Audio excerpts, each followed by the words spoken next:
কিভাবে গুগল বা ক্রোম থেকে যে কোনো ফাইলের পিডিএফ ডাউনলোড করবেন।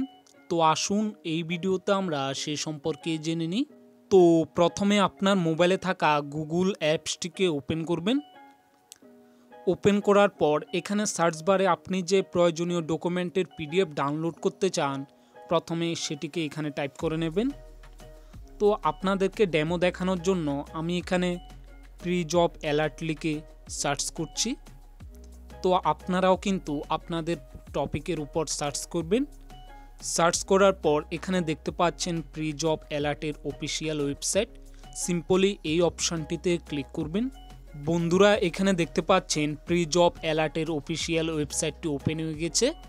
তো এখানে আমরা স্ক্রল করে কিছুটা নিচে আসব। এখান থেকে একটি নোটিফিকেশানে ক্লিক করব।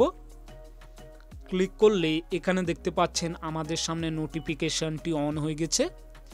এরপর এই পেজে স্ক্রল করে নিচে আসতে হবে। আর এখানে নিচে দেখতে পাবেন নোটিফিকেশান অপশান। এর ঠিক বিপরীত পাশে থাকা ক্লিক হিয়ারে লং প্রেস করতে হবে। লং প্রেস করলে এরকম একটি মেসেজ শো হবে।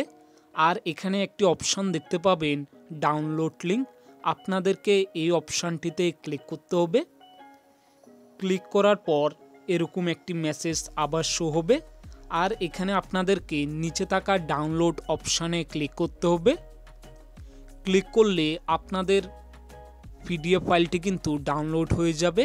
আর এই ডাউনলোড করা পিডিএফ ফাইলটিকে দেখতে হলে আপনার মোবাইলে থাকা ফাইল ম্যানেজার অপশানটিকে অন করতে হবে।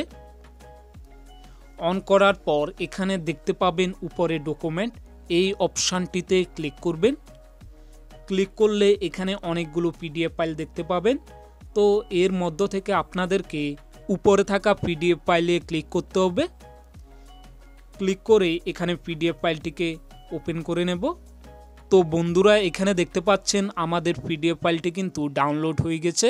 তো বন্ধুরা এই পদ্ধতিতে কিন্তু আপনারা গুগল বা ক্রোম থেকে যে কোনো প্রয়োজনীয় ফাইলের পিডিএফ ডাউনলোড করতে পারবেন। ভিডিওটি হেল্পফুল হয়ে থাকলে কমেন্ট করে অবশ্যই জানাবেন। এরকম আরও নতুন ভিডিও দেখতে আমাদের চ্যানেলটিকে অবশ্যই সাবস্ক্রাইব করুন।